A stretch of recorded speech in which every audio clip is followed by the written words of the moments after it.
अभिरुची नावाच्या बडोद्याच्या मासिकानं वर्षाभरात प्रसिद्ध होणाऱ्या चांगल्या गोष्टीला बक्षीस ठेवलेलं होतं.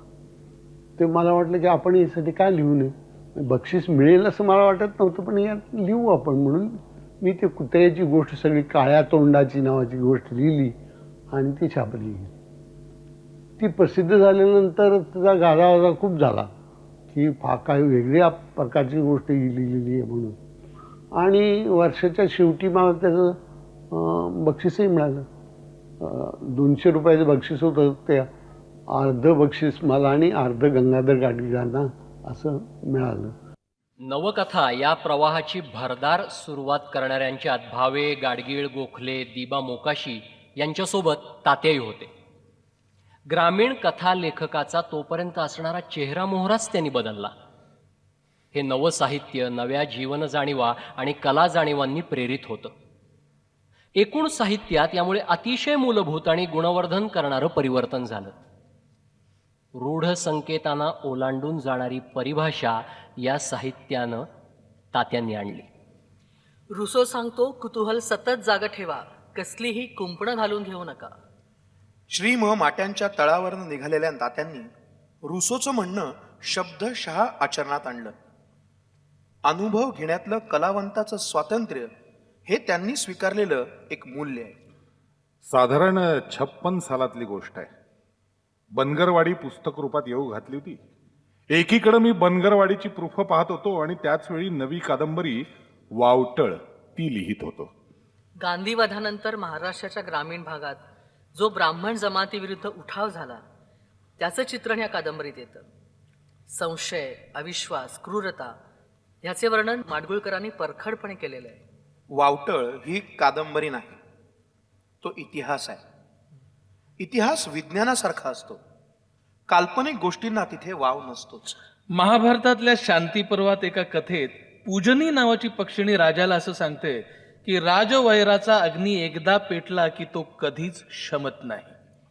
त्यासाठी आता 12 वर्ष तुझ्या घरी राहिलेली मी कायमचं हे ठिकाण सोडून जाणं शहाणपणाचं आहे असं समजते. मराठीतल्या एका नामवंत संपादकांनी पत्रात लिहिलं होतं, आज न उद्या ही कादंबरी प्रसिद्ध होण्यास अनुकूल वेळ आणि वातावरण तयार होईल. आपण सर्व महाराष्ट्रीय त्यावेळी 1948 सालाकडे ऑब्जेक्टिव्हली पाहण्याइतके जातीय तेढीपासून अलिप्त होऊ. अशा वेळी वावटळचं प्रकाशन झालं तर तिच्या अंगभूत गुणांचं खरं मूल्यमापन होईल. केवळ एक उत्तम साहित्याचा नमुना म्हणून नव्हे तर महाराष्ट्राच्या आधुनिक इतिहासातलं एक अविस्मरणीय क्षणाचं अत्यंत वास्तव आणि जिवंत हृदयस्पर्शी चित्रण म्हणून इतिहासकारांकडून तिचं स्वागत होईल अशी माझी मनोमन खात्री आहे.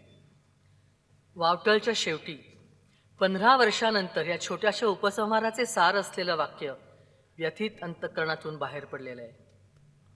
आताशा मी माझ्या जन्मगावी क्वचितच जातो. माझी मुलं पण पुणे हेच आपलं जन्मगाव मानतात. कोवळे दिवस ही कादंबरी तात्या म्हणतात त्या 2 कालखंडाच्या म्हणजे ब्राऊन आणि व्हाईट यांच्या सीमारेषेवरली कादंबरी म्हणता येईल. या कादंबरीत आपल्या तारुण्यातल्या हुरहुरीचे, अचानक जन्मलेल्या प्रेमसंबंधांचे फार हळुवार चित्रण त्यांनी केलं आहे. कादंबरीच्या पूर्वार्धात चळवळीतून बाहेर जाणं, पोलिसांचा ससेमिरा चुकवणं, कुणी पकडून नेणार नाही अशा जागेचा शोध घेणं, यातनं जात वाचक हलकेच त्या प्रेमाच्या नाजूक धाग्याशी जोडला जातो. प्रवाहात वाहणाऱ्या पानाच्या सहजपणासारखे हे संदर्भ आपल्याला भेटत राहतात. एका तरल जलतत्वाच्या संपूर्ण संवेदनेचं मनोगत म्हणजेच कोवळे दिवस. समाजात प्रतिष्ठा नाही, जवळीक नाही, खिशात दिडकी नाही, राहायला घर नाही, नोकरी नाही, असे अनेक नाही वागवत नगण्य एकटा असा मी महानगरी मुंबईच्या रस्त्यावर भटकत असताना उमा अचानक तू मला दिसली होतीस. चालून चालून दमल्यामुळं चर्नी रोड स्टेशन लगतच्या त्या लहानशा बागेत सावलीसाठी बाकावर विसावावं म्हणून मी रस्ता ओलांडत होतो आणि तू चौपाटीच्या दिशेनं पाठमोरी चालली होतीस.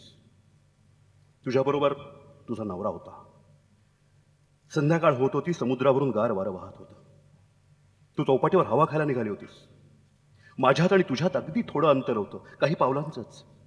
सहज सरमुख होऊन मी तुझ्याशी 2 शब्द बोललो असतो, पण मी मागच रेंगाळलो आणि दिशा बदलून दुसरीकडे वळलो. बागेकडे गेलोच नाही, गर्दीत मिसळून गेलो.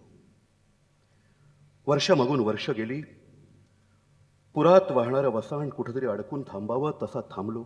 एका जागी स्थिर झालो. मला मुलं झाली. पुणे शहरात मी घर केलं. चंद्रभागेत टाकलेल्या नाण्यासारखी तुझी आठवण मनाच्या तळाशी गेली. याही घटनेला आता 30 वर्ष उलटून गेली. मी आता आजोबा झालोय, पण उमा, तुझी आठवण माझ्या मनात अजूनही आहे. तू मला प्रथम दिसलीस तेव्हा काळ्या रंगाचं आणि इंचभर तांबडे काठ असलेलं पातळ तुझ्या अंगावर होतं.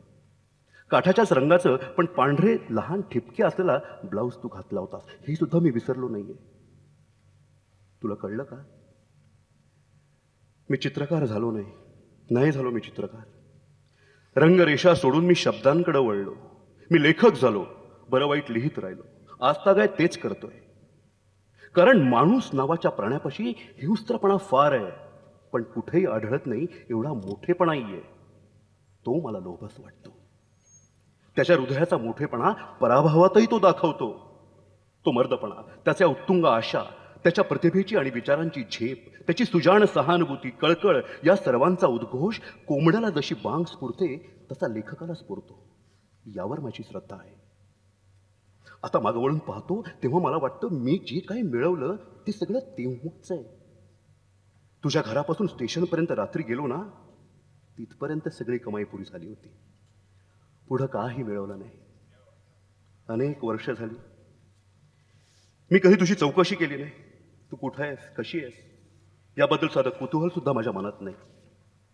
पण काळ्या रात्री आभाळाकडे बघत असताना तारा तुटावा तशी लक्कन तुझी आठवण मात्र कधीही कुठेही येते. सिनेमाच्या स्टुडिओत एकदा टवटवीत सकाळी बंद झालो. सतत कामात राहिलो आणि संध्याकाळी 5 वाजता स्टुडिओची ती मायानगरी सोडून शटर उघडताच बाहेर उघड्यावर आलो तर उभ्या आकाशाचा मंडप कडक काळ्या निळ्या ढगांनी पार झाकोळून गेला होता.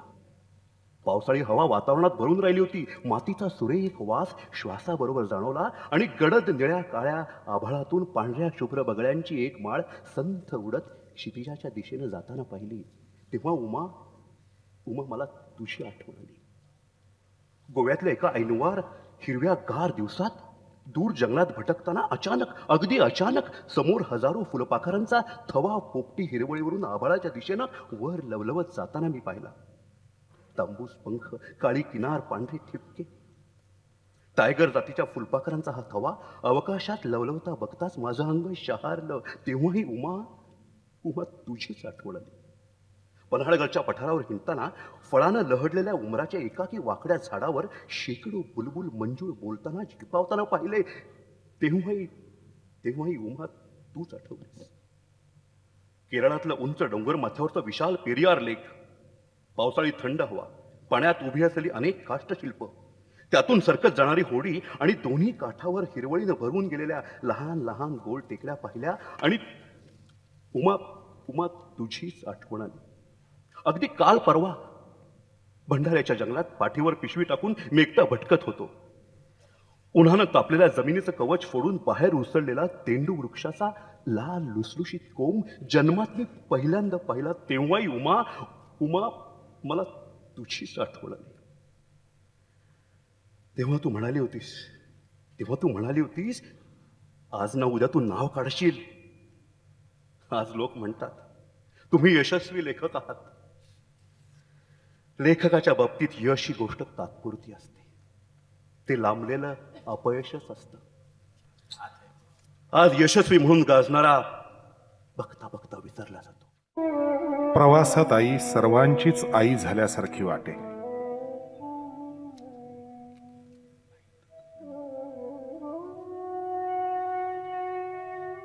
आजीची, आमची आणि दादांचीही आई.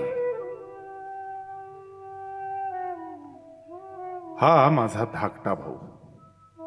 गोरापान होता, पण या भिकार गावात आल्यापासून त्याचे दोन्ही पाय कसल्या तरी अनामिक त्वचारोगानं भरून गेले होते.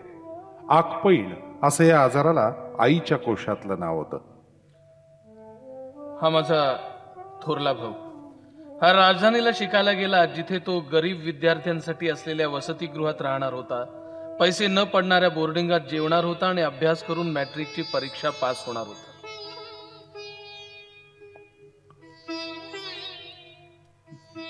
हा पारिकराव हजामती टाळण्यात हुशार, फार खोड्या करायचा, म्हणून कारभारी असंही नाव त्याने कमावलं होतं. हे माझे वडील थोरल्या भावाच्या मांडीवर डोकं ठेवून गेले. त्यानंतर आईला 30 वर्ष एकटीच वाट चालायची होती. हा माझा अजून एक भाऊ एवढासा पुढे शाळेत शिक्षक झाला. ही माझी बहीण दिसायला अगदी बेताची होती, त्यात हळूहळू स्थूलही होत गेली. राहण्या वागण्यातला चुणचुणीतपणाही तिच्या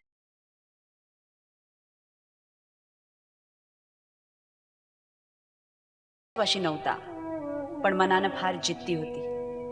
आता लक्षात येतं ती फार हळवीही असली पाहिजे. ही माझी आणखीन एक थोरली बहीण. ही स्वभावानं फार गरीब होती. चोरांनी जरी म्हटलं की अक्का या की आम्हाला सोबत, तर ती आले थांबा म्हणून जाईल. रूपानं सुमार, उंची बेताची, कसलाही आकर्षकपणा नाही. एवढं असल्यावर देवीसारखा आजार यायची काही जरूर होती का? पण आला आणि चेहऱ्यावर ठोके टाकून गेला. आई हिला अल्लाची गाय म्हणायची. हा माझा एवढासा बडे मोठा झाला, एका मोठ्या शिक्षण संस्थेचा डायरेक्टर झाला. हा काल उगवला आणि आज झाड झाला म्हणून त्याला बरेच शत्रू निर्माण झाले. राजीनामा देऊन हा वर्षभर घरी बसला. पंख तोडलेल्या पाखरासारखी याची स्थिती झाली. हा भाऊ इथे नाही. फार गुणाचा होता. रडत नसे, भेकत नसे. याने पडावे, धडावे, भोकाड पसरावे, हट्ट करावा असं आईला वाटे. 2 वर्षाचा झाल्यावर कसल्या तरी आजाराचा निमित्त होऊन आईच्या मांडीवर मरून गेला. आई त्याच्या कलेवरावर हात फिरवत म्हटली, बाळा माझ्या, अरे अरे का रे माझ्या पोटी आलास. ही आहे कुटुंब कहाणी. दादा, आई, 6 मुलं आणि 2 मुली यांची. आईचा कडक स्वभाव आणि फाड फाड बोलणं यामुळे दादा तिला म्हणायचे फौजदार. पण सगळ्या कुटुंबाला सावली देणारं घर जळलं. दादा खचले, वारले आणि आई आबोल झाली. स्वतःच्या संसारात अलिप्तासारखी वागू लागली. मुलं मोठी होत होती. या मुलांच्या रूपानं आई पुढे 8 समस्या उभ्या राहिल्या. जणू ही 8 मुलं म्हणजे नियतीनं आईला घालून ठेवलेली 8 कोडी. हेच तिचं करुणाष्टक खरं म्हणजे कोणत्याही आईचं. कारण वाट चालताना ओझं वागवणं हे स्त्रीच्या भाळी अगदी इतिहासपूर्व काळापासून आलेलं आहे. तेव्हापासून आपल्या स्त्रीत्वाला आलेलं फळ म्हणजे मूल हे सुद्धा आईला ओझच होऊन राहिलं असलं पाहिजे. ऋतुचक्रमध्ये दुर्गाबाई भागवतांनी एका पक्षिणीची हकीकत सांगितली आहे. ही काडी काडी जमवून घरटं बांधते. ते आपल्या पोरांना ऋतू नये म्हणून अस्तरासाठी गुंतवळ घेऊन येते. ही गुंतवळ सोडवत फांदीवर बसते. सोडवता सोडवता तिची बोटच गुंतात. गुंतवळीचे वेढे फांदी भोवती बसलेलेच असतात. इतका वेळ गुंतवळ सोडवण्याची खटपट करणारी पक्षिणी आता स्वतःला सोडवू बघते. अधिकच गुंतत जाते आणि उलटी होऊन फांदीला लटकत राहते. मरून जाते.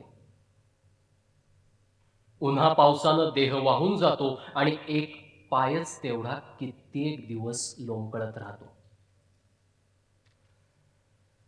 प्रत्येक आई काही प्रमाणात स्वतःच्या मुलात अशीच गुंतवून घेत असली पाहिजे. आज वर्ष झालं. सप्टेंबरमधली एक निवांत सकाळ. सुट्टीचा दिवस होता. मी घरात होतो. 2च्या सुमाराला ऑफिसमधून फोन आला. कसलीशी अर्जंट तार ऑफिसच्या पत्त्यावर आली होती. पद्धतीप्रमाणे ड्युटी ऑफिसरनं ती घेऊन वाचली होती आणि मला तातडीनं फोन केला होता. सर, तुमच्या खेड्याहून तार आली आहे. सॅड न्यूज आहे, पण मी वाचून दाखवू का आपल्याला? Please. Sir, mother expired today. आई गेली. एक लांबलचक प्रवास संपला. पिकलं पान गळून पडायचंच. हे शहाणपण आपल्या आईबद्दल स्वीकारणं फार अवघड जातं. हे मरण स्वाभाविक नसतं, माहीत असूनही तो अपघातच असतो. मोठा भाऊ गेल्यावर लगेच तिला गावी पोचवलं होतं. तो सगळा प्रसंग आठवला. पांढरं पातळ नेसलेली आई, तिचा खिन्न चेहरा, धाकट्या भावानं हाताला धरलं होतं. सावकाशपणे ती एक एक पायरी उतरली. त्याचवेळी तिच्या मनातलं मला कळलं, ह्या पायऱ्या आता पुन्हा कधी काळी ती चढणार नव्हती. एरवी कितीदा थांबून ह्याच्या त्याच्याशी बोलायची, निरोप घ्यायची, गालांवरून हात फिरवायची, विनोद करायची. आज गप्प होती. मागं वळून सुद्धा न बघता मुकाट्यानं टॅक्सीत जाऊन बसली, गेली. पुढे लागोपाठ 2-3 वेळा गावी मी जाऊन भेटून आलो होतो. काही नाही, आवरावरच दिसलं. आणि आजी तार. कितीही म्हटलं तरी तात्काळ निघणं होत नाहीच. आवरावर होऊन निघेपर्यंत 3 वाजले. सातारा, करहाड, विटळ, रेणावी, खानापूर, अजून भिवघाट लांब आहे. तोवरच अंधार झाला. शेवटचे 18 मैल सरता सरले नाहीत. दुष्काळी का म्हणून हा रस्ता करायला घेतलेला. जागोजागी उकराउकर केलेली, मातीचे दगडांचे ढीग अडवत होते. इथं तिथं बाजूनं वाटा काढून दिलेल्या, खडी पसरलेली. हा रस्ता टॅक्सी ड्रायव्हरच्या परिचयाचा नव्हता. बिस्कत बास्कत तो चालला होता. काही रहदारी नव्हती, वाहन नाही, माणसं नाहीत, वैराण मुलूक. गावात पोचलो तेव्हा रात्रीचे 10 वाजून गेले होते. माणसाविषयी निसर्गालाही करुणा वाटत असलीच पाहिजे. योग्य कारणासाठी माणसाला दुःख झालं तर असंख्य ताऱ्यांनी झगमगणारं आभाळही मलून होतं. झाडं झुडं स्तब्ध होतात. वारा सुतक पाळतो आणि ओढ्याच्या दिशेला एकाकी टिटवीट टाहो फोडत राहते. गाव चिप होतं.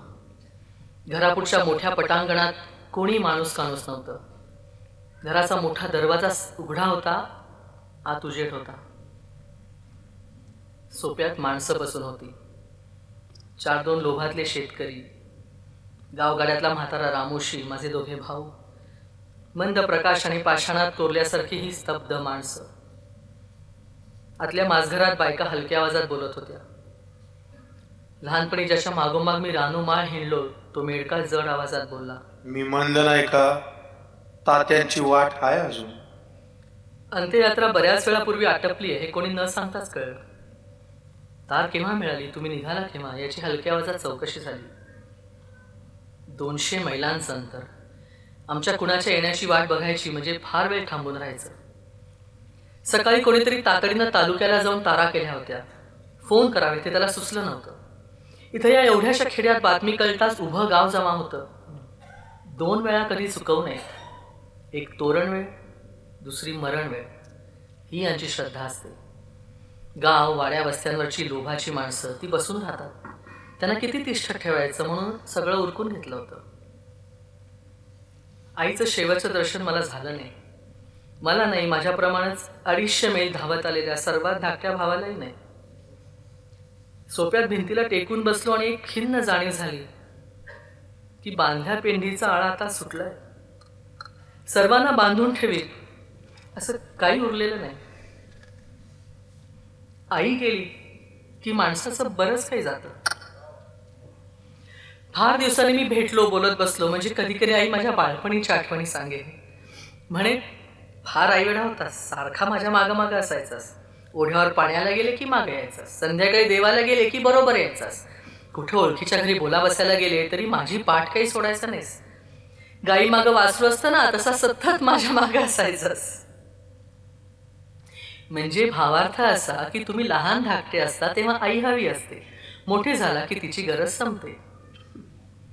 मग पुढं झुकून चौकशी व्हायची. बरे आहात का? प्रकृती कशी आहे? हा असल्या आजाराचा साप तुम्हा 2-3 भावंडांच्या पायात काय म्हणून सोडला असेल रे देवानं. आणि इथं शब्द थांबायचे. जीर्ण शीर्ण हात माझ्या पाठीवरनं केसातनं फिरायचा. असं सांगतात की हरणाच्या कळपात लहान पाडसाला आपली आई नेमकी ओळखता येत नाही. त्यासाठी हरणीला वारंवार मागं वळून त्याला चाटावं लागतं. हा स्पर्श झाला की मग ते तिच्याच मागं गवतातून कुसळातून धावतं. एरवी चुकून कोणाच्याही मागं आई म्हणून जातं, अगदी कोल्ह्याच्या आणि तरसाच्या सुद्धा. टॅक्सीचा ड्रायव्हर हळहळला, म्हणाला, साहेब एवढे तातडीने आलात, पण अखेरची गाठ नाहीच पडली. आता मातीला तरी हात लागू द्या. तिसरा दिवस, सकाळ. गावच्या ओढ्याचं केवळ वाळूचं असं पात्र. अलीकडच्या काठाला वाळूत इथं तिथं माणसं बसलेली, काही गावातली, काही परगावची. बरेच चेहरे तेवढे ओळखीचे, नावं पुसून गेलेली. भाऊबंधांपैकी पुष्कळच. जुने पुराणे, काळवंडलेले, करपलेले चेहरे. गावातले काही तर 40-45 वर्षांपूर्वी माझ्याबरोबर पाटी दप्तर घेऊन शाळेत बसलेले माझी शाळा सोबती. पाणपाखरं बसावीत तशी माणसं स्तब्धच बसू नयेत. हीच ती जागा. बरोबर 31 वर्षांपूर्वी असेच आम्ही इथं बसलो होतो. वडील गेले होते. तेव्हा होते ते आता नाहीत. काका नाहीत, तात्या नाहीत, मोठा भाऊ नाही. राखेच्या एवढ्याशा ढिगाकडे बघत वाळूत मी उभा. भराभरा सगळे पुढे सरकले. पुढं व्हा काका, पुढं व्हा. मी उकिडवा बसून इतरांच्या बरोबर राख सावडू लागलो. एक बोटा एवढा अस्थीचा तुकडा हाती आला. त्याच्या भोवती तांबड्या काचेचं कडव होतं. हे मनगट, ही आगीच्या आसेनं एवढीशी राहिलेली बांगडी. शेवटी हे एवढंच मी पाहिलं आईचं. राख, एवढासा अस्थिवशेष आणि काचेची बांगडी.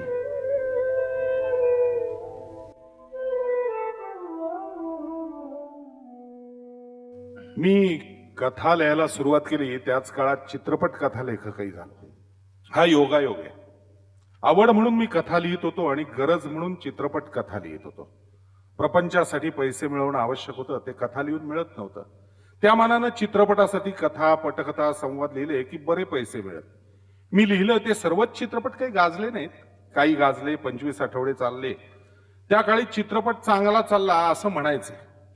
एके दिवशी माझ्या परिचयाचे एक निर्माते एक कादंबरी घेऊन माझ्याकडे आले आणि म्हणाले, ही वाचा, या कादंबरीवर आम्हाला चित्रपट काढायचा आहे. मी कादंबरी वाचली. तिच्यात सनसनाटी प्रसंग बरेच होते. बलात्कार होता, घर पेटवणं होतं, आपण दोघं बहीण भाऊ आहोत हे माहीत असूनही अशा तरुण तरुणींचं प्रेम होतं. निर्माते परत भेटले तेव्हा मी सांगितलं की अहो, यातून चांगला चित्रपट तयार करता येईल आणि तो मराठी प्रेक्षकांना आवडेल असं मला काही वाटत नाही बुवा. फार भडक आणि बडबटीत आहे सगळं. ते म्हणाले, तुम्ही छान छान प्रसंग लिहा, संवाद लिहा, गाणी लावण्या टाकू, चालणारं पिक्चर नक्की होतं याच्यातनं. एखाद्या खवळलेल्या सामान्य बाईनी पुरुषाचा सूड घेतलेला पानं आवडतं प्रेक्षकांना. सूड कथा चांगल्या चालतात हल्ली. निर्मात्याचा अनुभव माझ्या अनुभवापेक्षा जास्त होता. मी रोज संध्याकाळी 5 वाजेपर्यंत रेडिओची नोकरी करायचो आणि 6 ते 9 असा स्टुडिओत जाऊन रोज 5 सीन्स लिहायचो. दिग्दर्शकाबरोबर बसायचो, त्यांना वाचून दाखवायचो. त्यांनी छान असं म्हणून मान हलवली की त्या दिवशीचं काम संपायचं. 7 दिवसात मी सगळं काम संपवलं. मिळाले ते पैसे खिशात घातले आणि रामराम केला. पुढे काही दिवसांनी तेव्हाच्या पद्धतीनं कला दिग्दर्शक, कॅमेरामन, प्रमुख कलाकार यांच्याबरोबर एक संपूर्ण वाचन केलं. काही भर घातली, काही काटछाट केली. माझं काम संपलं. हा चित्रपट पुरा झाला, थिएटरला लागला, चालला. हे पिक्चर 75 आठवडे मी पाहिलं नव्हतं. मग लोकांनी येऊन मला सांगितलं ते बरं झालं पिक्चर तू बघ म्हणून. मग मी 200 आठवड्यात मी पहिल्यांदा ते माझा सत्कार झाला आणि त्या ह्याच्यात गेलो. माझ्या शेजारी कोणी माझ्या एका संपादकांचा मुलगा बसला होता. त्यानं विचारलं की तुम्हाला कशासाठी हार घातले. तर मी म्हटलं खरं सांगू ते मलाही माहीत नाही म्हटलं कशासाठी.